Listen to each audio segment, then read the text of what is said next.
Vamos então iniciar os trabalhos e connosco temos o professor Gerry Johnstone, da Universidade de Hull. É um reputadíssimo investigador na área da justiça restaurativa e trabalhou também neste projeto na parte da apreciação científica dos resultados do projeto. Sem mais delongas, darei então a palavra ao professor Gerry Johnstone, mas permitam-me só umas breves palavras em inglês. Dear Professor, it's a pleasure to have you here with us. It's an honor, actually, so the floor is yours. Thank you.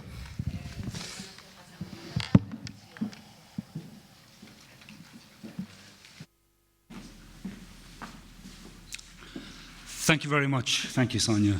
And it's good morning. It's a pleasure to be here in this wonderful setting and in the home of the European champions. Like, you know, so what more could I like to be with winners. Yes, we've got some. Yes.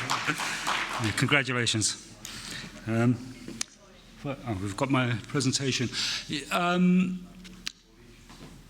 The presentation I'm going to give, it's based upon evaluative research that we undertook over 2 years with the Building Bridges team. And I undertook it with my colleague at the University of Hull, Ian Brennan. Ian isn't here today. Ian is a psychologist and was responsible for a lot of the development of research tools and the quantitative aspect of the research. So the presentation today is on behalf of both of us. I'm going to actually start. So we've been talking about restorative justice, and this is a term that's actually quite vague when we try to nail it down, what exactly restorative justice is. It's been defined in different ways. I don't want to talk for a long time about the definition of restorative justice, but for the purpose of my work and this project, I think it's quite useful to recall a definition that was proposed by Daniel van Ness, which is particularly pertinent because he was the brainchild, if you like, behind the Sycamore Tree project. And he defines restorative justice as a conception of justice. It is about justice. It's not simply a technique for controlling crime. Restorative justice is about achieving justice. And it says to achieve justice in the aftermath of a crime, it is necessary to identify and repair the harm caused by and revealed by the offence. To talk about restorative justice as the harm caused by the offence is fairly standard, but what Daniel van Ness added to this was that it's also about the harm revealed by an offence. When somebody commits a crime, it reveals an underlying body of harm that restorative justice might also seek to repair.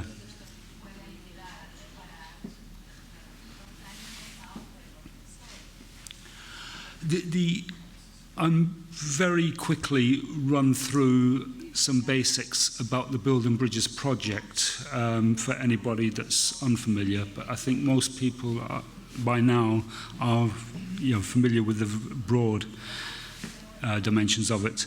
But this was a program of intervention for victims and offenders, and it was conducted with a collaboration between 9 European partners.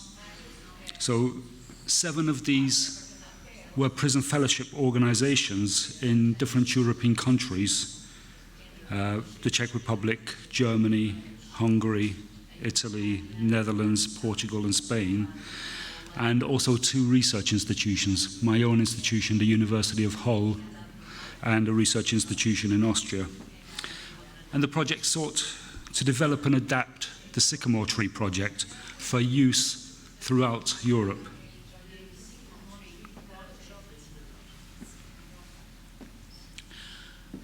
So the program was run 14 times in the 7 countries, and I won't take you through this data here.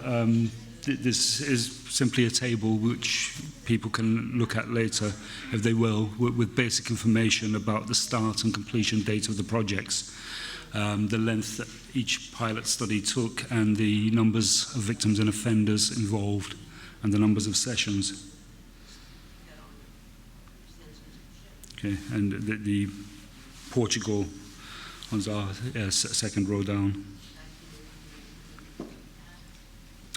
Okay, as Esther Classen indicated yesterday, the core ideas of building bridges involve bringing together a group of victims of crime with a group of offenders for restorative dialogue. That's one aspect of it, the dialogue, and also for learning. So it is a learning program, and these are unrelated victims and offenders rather than direct victims and offenders. And the offenders are often either in prison or have served a prison sentence for a serious crime. And that's important, actually, because one way in which restorative justice is often thought about and has been developed is quite useful for trivial crimes as a way of getting these out of the system. But this project was focused on some of the most serious crimes that people can commit.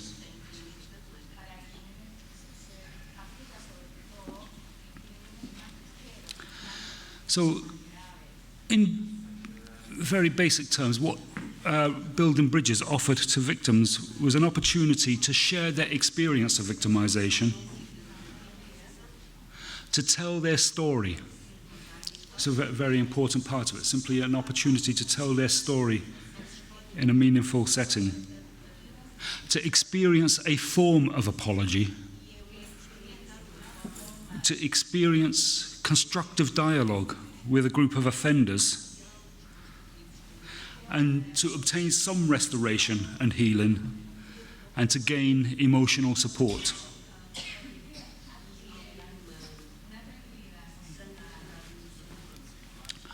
For the offenders who took part, Building Bridges offered an opportunity for them to understand how their offending behaviour affects others, a chance to develop more empathy for victims of crime, a chance to reflect upon the role that values such as respect and accountability might play in their lives, an opportunity to acquire a capacity for responsibility, and the opportunity to make symbolic reparation for their past offences and conduct.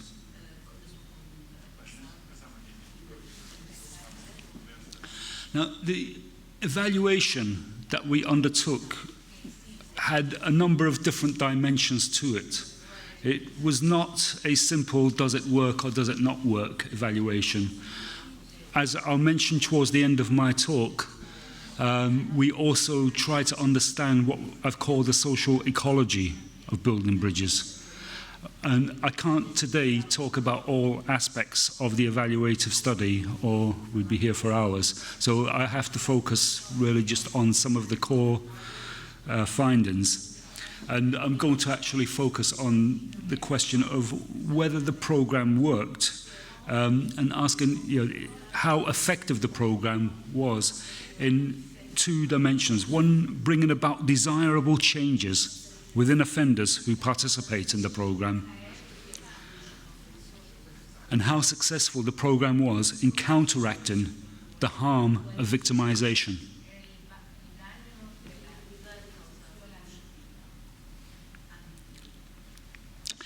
Now, one of the crucial aspects of the evaluation that we try to do, and this was by observing, talking to our partners, reflecting upon what we were seeing, what we were hearing, and we try to understand the mechanisms by which building bridges sought to achieve these kinds of desirable changes. And the mechanisms were not necessarily the ones that those carrying out the program would have emphasized. So we're looking at it from the outside, if you like, trying to understand the mechanics of the program. Right? And as a result of this, I think it's important to be very clear about what Building Bridges is designed to achieve and the mechanisms by which it might bring about its effects. And this is controversial. This is not the way necessarily that some of the actual deliverers of Building Bridges would see the programme. But for us, in our research, we concluded that Building Bridges is not the sort of programme that one would expect to have a direct impact on the future conduct of offenders.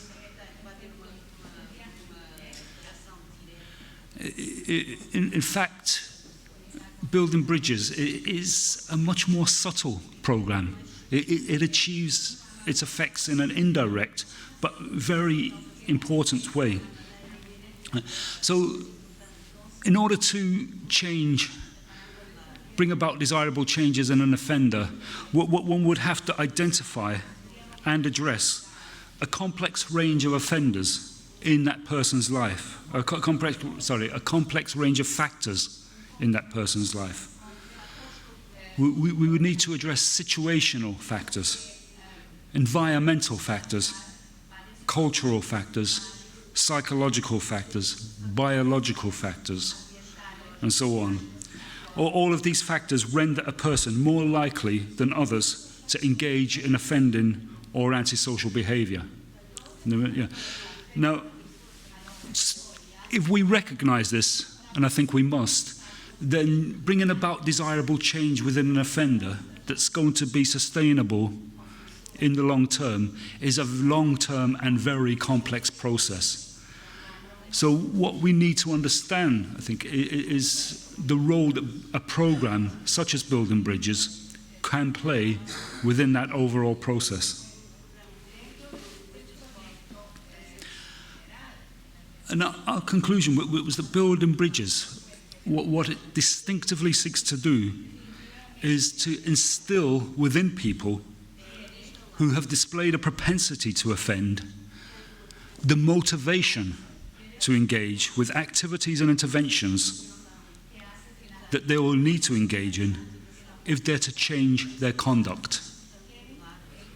So it's a trigger, if you like, to make an offender really want to undertake all of the range of things that they will have to do. So Building Bridges is a victim awareness, empathy process. It's about developing victim awareness and empathy within offenders, and a responsibility acceptance course. It's about trying to find a way to get offenders to make that jump from denial of responsibility for their conduct and life course, and to begin to accept responsibility for who they are, what they've done, and the situation in which they find themselves.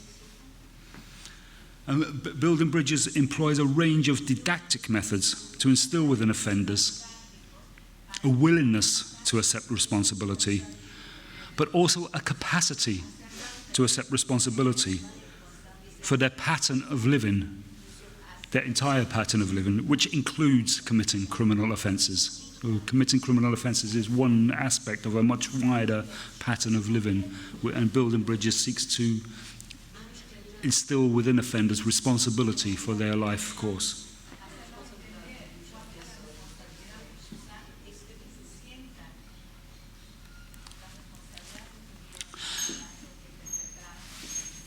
We undertook a statistical study based upon very simple questionnaires delivered. And I should give the caveat here, the warning, that although there were 14 pilot programs, this was a very small-scale study. And there are a number of important limitations to the study. We didn't have control groups. So this is not a major scientific study of whether or not there were changes in offenders' behaviour. But what the results were, we did not detect any statistical change in offenders' pro-criminal attitudes. Right? And I want to be clear about when I say this, what I mean is that our study did not detect any significant statistical changes that is not the same as saying no changes took place. What if changes may well have taken place, we have to acknowledge the limits of any research process, what it can actually say. But we also undertook qualitative research, and that revealed some significant benefits. And I want to, the best way of communicating those is to give a few brief snippets from the interviews that we conducted with offenders about what they said about the program. So we conducted what in research terms are called qualitative interviews with 15 offenders who took part in building bridges. And we asked the offenders about a number of things. We asked them how they came to participate in the program, about any preparation they'd undertaken, about their thoughts, about their understanding of what the program was designed to achieve, about whether they thought the program was successful in helping them to achieve their goals, and about whether their attitudes towards crime and victims had changed as a result of taking part in the program.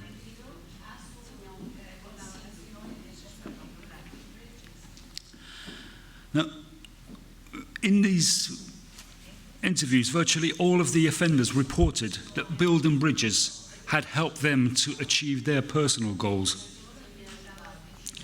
Many suggested that after meeting with victims and hearing their victims express their feelings, they understood the consequences of crime better and had a better sense that crime was wrong. Now, there's an important aspect here that's common to all restorative justice programs, of distinguishing between a shallow cognitive sense that crime is wrong and a more deeper understanding of why it is wrong. A lot of people say, yes, it was wrong, there's a rule against this, and we broke the rule. But after participating in building bridges, and this comes out of other restorative justice programs too, they say, yeah, now I really understand why this was wrong. Not because it was simply a breach of an abstract rule that's imposed upon me, but because it causes real harm to other people who I can see and talk to and with whom I can empathize. So I'll have time to just run through some of these. What one offender said, I feel closer to crime victims because I saw their sorrow, their suffering from a close perspective. This is one of the distinctive things that a program like Building Bridges is doing. I felt distance before, now I feel close to them. One said, the victims that I have met have made me understand so much that I admitted my true responsibilities. And I've got a snippet here from what was a very long explanation that one offender gave of how building bridges had changed their attitude. They were trying to get this across through a number of examples, trying to articulate this in a very way. But basically, this person was saying that when they were, when they saw trouble, when they were in a troublesome situation, they dealt with it in a very different way, and that building bridges had made them, made that move, made that jump.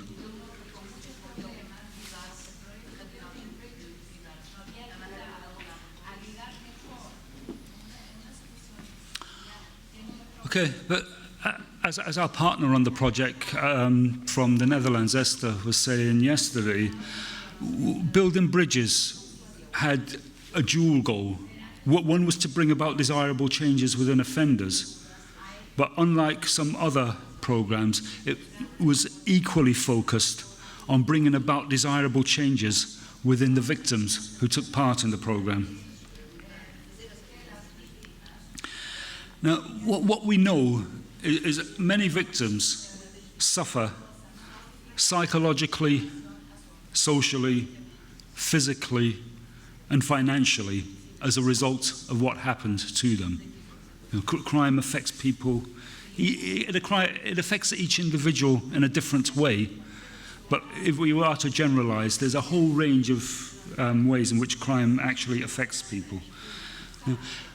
And if victims are to recover from this damage, a range of needs usually need to be met. And again, it's important to emphasize, because I study criminal justice, a lot of people here work within criminal justice, and we tend to think that, despite ourselves, that the solution must be within the criminal justice system. Perhaps it needs to be changed and reformed and improved, but we tend to, the criminal justice system often creates the horizons of our thinking.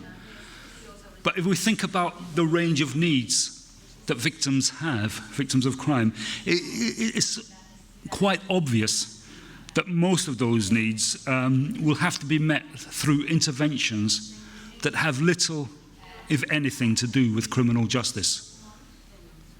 Crime victims will need counselling. They'll need access to advice services. Some may need medical treatment. Some may need financial compensation. And there's a whole range of other needs. And most of these needs should be, and to an increasing but still limited extent, are provided outside of criminal justice. We don't need to go through criminal justice in order to meet these needs. So the question becomes then, not is building bridges some magical cure for the ills of victimization, but what is it that building bridges and similar programs contribute? What is it that these programs distinctively contribute to the healing of crime victims? And our conclusion, again, looking at the programs, was that what Building Bridges does have the potential to do is to meet a small but very significant subset of victims' needs. So it meets only a small set of victims' needs, but meeting these needs is absolutely crucial, and they're needs that tend to be overlooked in wider programs of victim support and treatment. Now, amongst the harm that crime does to its victims is that the offence and the offender may dominate the victim's life.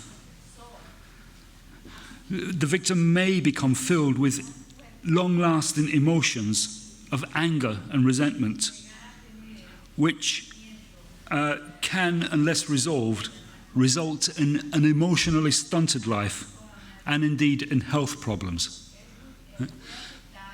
And I think it's important to be clear here that some of these, what we might think of as negative emotional reactions, are in fact extremely healthy in the short term. I'm not a psychologist, but having, this is the conclusion from a wide range of literature that we reviewed as part of the project, that the anger and resentment are important short-term reactions, and we shouldn't try to bypass these. But if those emotions continue in the long term, they can have a damaging effect upon victims. Victims of crime might also live in excessive fear, which again can have a stunting effect on their social lives. Independently of being a victim of crime, fear of crime is often something that reduces people's freedom, stunts people's lives. I can't go here because I'm afraid of what might happen, what somebody might do to me.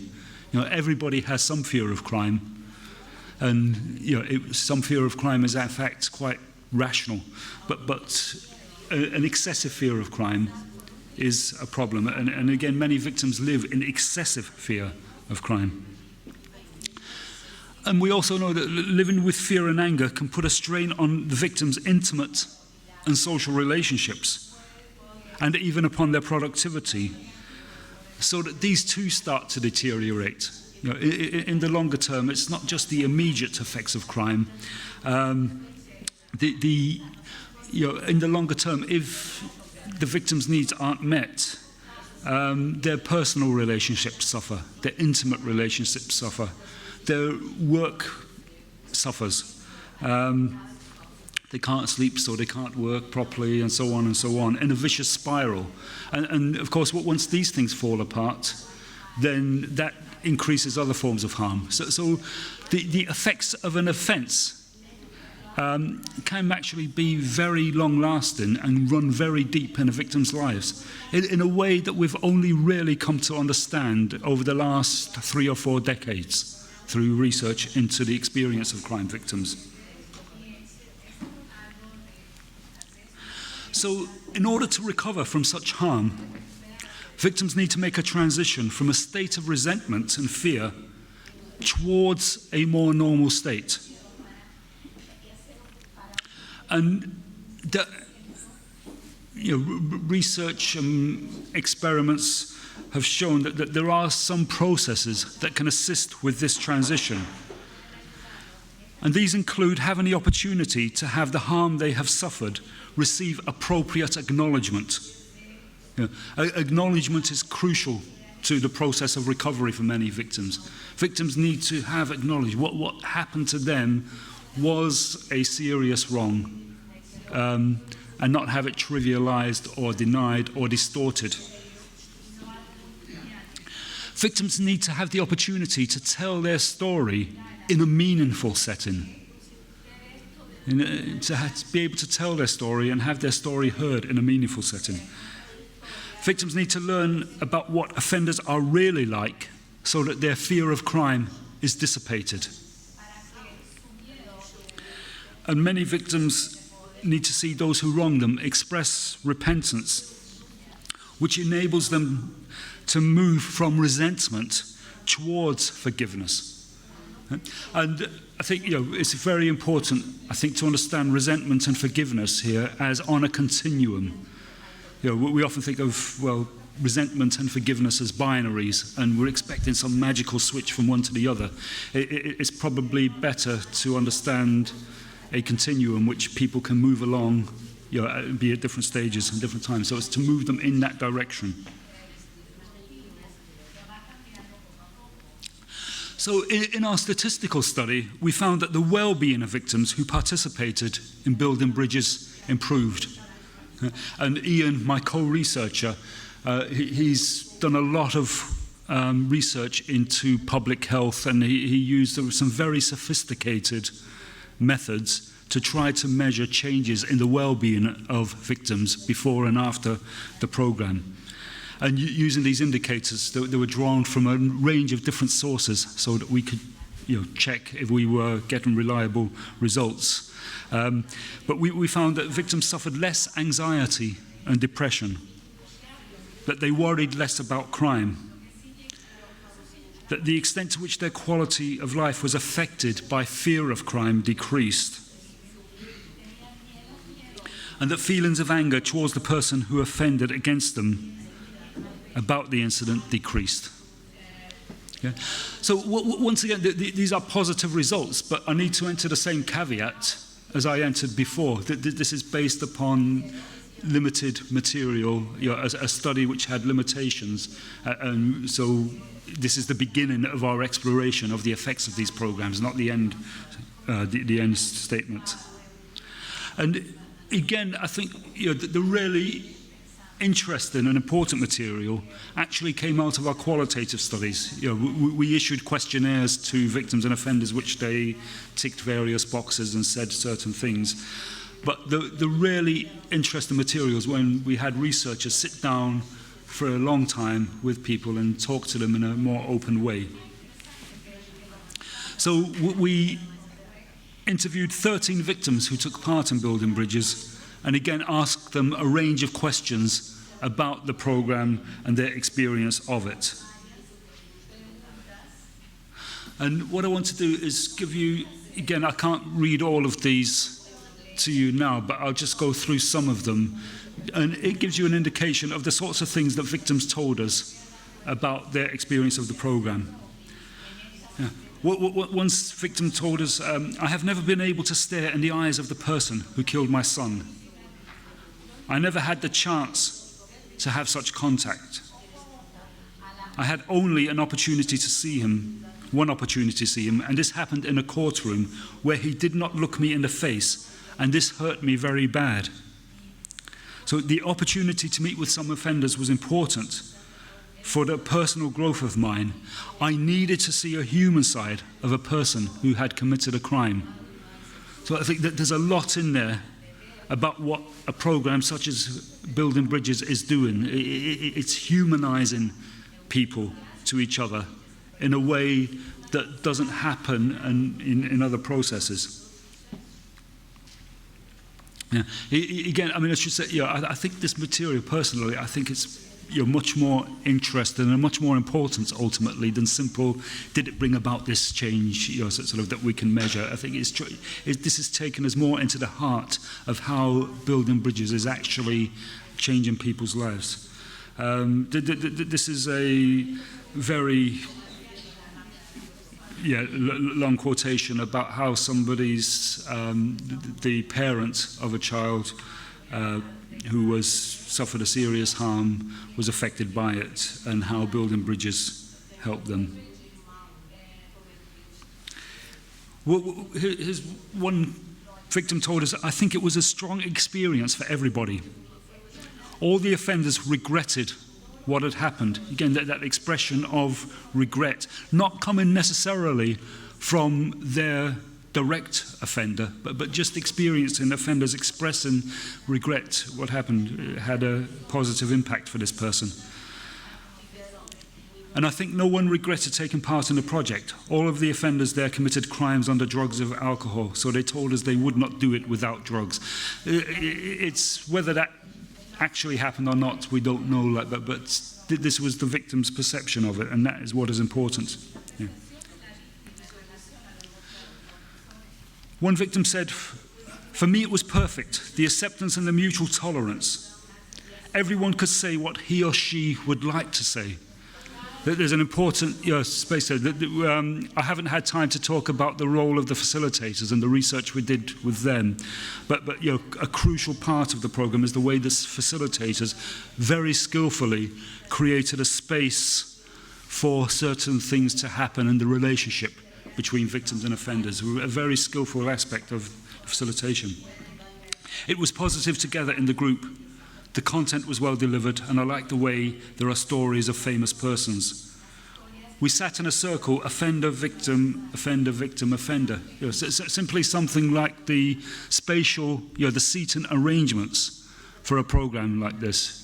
Not having all offenders in one side of the room and all the victims in another. The facilitator of this program clearly consciously decided to sit people in this way, and that made a positive impact upon the victim. When we hear this, we can say, yeah, I can understand that, that would make sense, but we don't know these things in advance. We only learn these by actually talking to the people who have taken part in the program. There was an openness caused by small groups where emotions were expressly permitted. The program provided an opportunity. I was permitted to express emotions. Seems very important to victims who took part. Again, this is a long one, somebody talking about what they liked about the program. Again, we found it important. It's not just, did the program work for you, but what was it that worked for you? What did you like about it? And this is crucial for our understanding of the effects of the program, but also for future program development. What emphasis, if we're talking to somebody else thinking of doing this, we can say on the basis of research, look, these are the kind of things that people have said worked for them. I'll just give you one final quotation from a victim before wrapping up with some other aspects of the study and implications. I was amazed at how much anger I had in me, and it was good to have someone to just let it out, as the offenders had to listen to me. As I said, I was amazed how angry I still was. Afterwards, it felt like a balloon from which the air was going out. It felt like a relief. It felt easier afterwards. A sense of cathartic release from taking part in this program.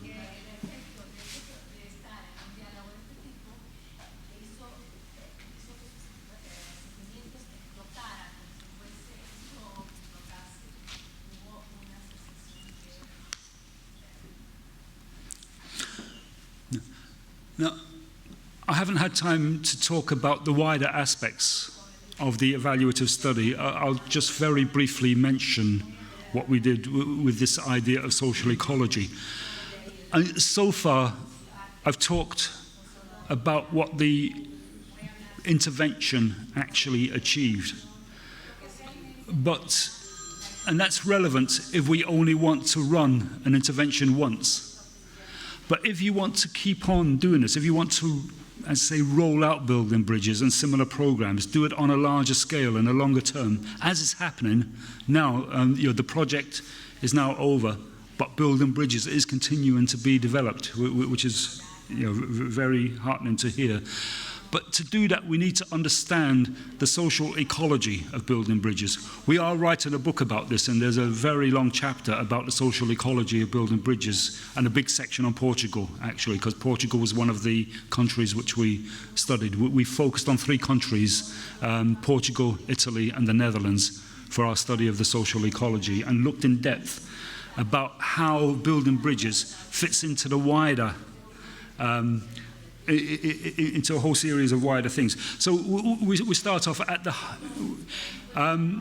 the way my colleague Ian explains this is by encouraging us to think about an onion which has several layers, and at the center is the victim-offender relationship, the dynamic, the encounter between those. This takes place within a wider context.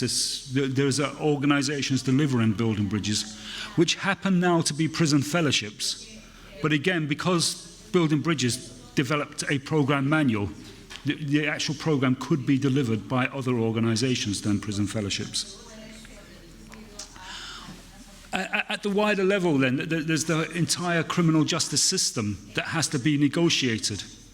The project in Portugal took place at a time of, was it the prison officers were on strike for a while? Is that correct? And then, but we need to think, so somebody's got this wonderful program. You can't just say, well, I've got the wonderful program, therefore we're going to deliver it. You have to think about the context and what kind of things could affect the delivery of the program. What kind of things might facilitate it, who you need to know, who you need to talk to, what their concerns are, why somebody might support building bridges, why somebody might not support building bridges, why somebody might put an obstacle in the way of you doing something like building bridges. So in order to develop these programs, we need to understand this aspect of the social ecology.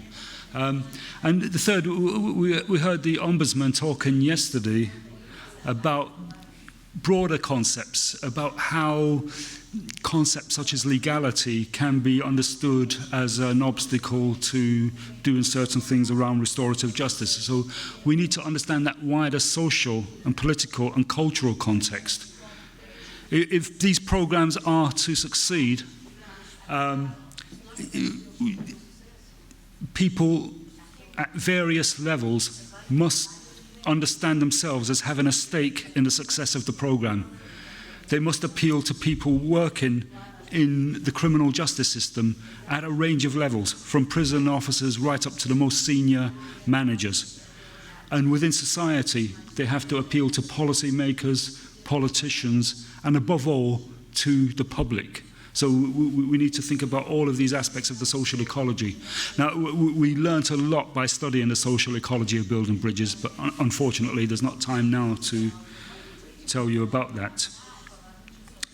I just want to conclude today, and sorry for running just slightly over time, I think, so hopefully, with an indication of some of the challenges that we think are ahead for building bridges and restorative justice.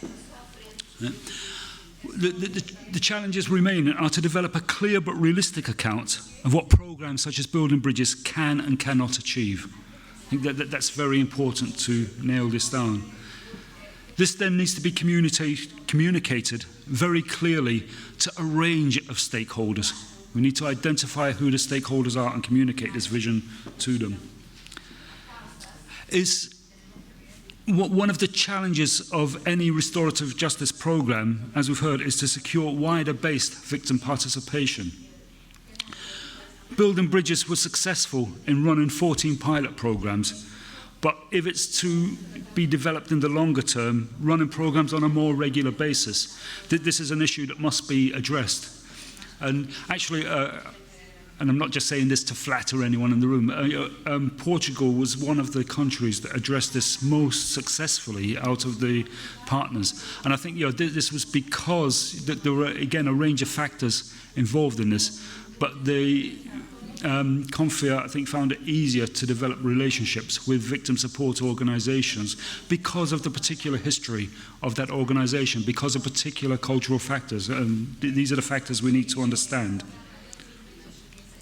So we need to translate the success of the consortium in running the pilot programs into success in developing a sustainable long-term series of building bridges programs. And beyond that, there's the longer-term establishment of restorative justice within the penal systems of Europe and beyond. And thank you very much for coming along on a Saturday morning to hear about this. Thank you.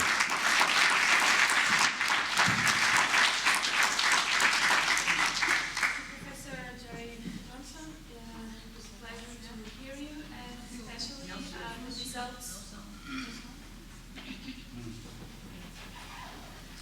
And sharing with us the results and the qualitative research. Posso falar mais alto assim? Sei. Não tem. Não, já está. Ups, desculpa. Esta apresentação eu creio que demonstra bem a importância da avaliação científica de qualquer projeto e poder contar com os conhecimentos do professor Gerry Johnstone e com a sua experiência é de facto um privilégio. Isto também demonstra que uma avaliação realizada por um professor de Direito tem, de facto, as suas virtualidades. Esta avaliação qualitativa que nos foi apresentada demonstra também, da nossa perspectiva, que o projeto Building Bridges pode e deve repetir-se, dado o sucesso que teve em Portugal. Fiquei bastante contente, devo dizer, face à comparação de resultados que foram realizados entre os diferentes países.